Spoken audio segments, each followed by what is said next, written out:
तोहरे ही नामवा से धड़की हाड सदिया के अपना भेजा दी हो कार्ड तोहरे ही नामवा से धड़की हाड भूली हो ना पियावा के मिलला के बाद हमरो के राखी के रखी हो याद भूली हो ना पियावा के मिलला के बाद हमरो के राखी के रखी हो याद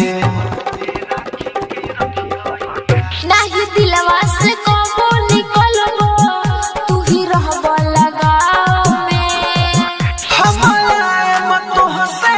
मिले हो बोलो शादी हो पाता कवना गाँव में हमारे मतो से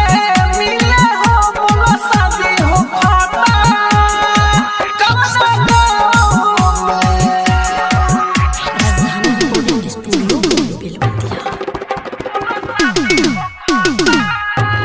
डीजे कंचन राज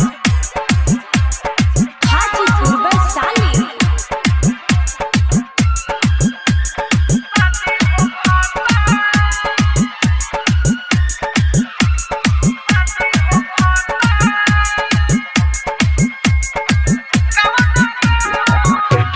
जिसके तो पन्नू हो देके खबर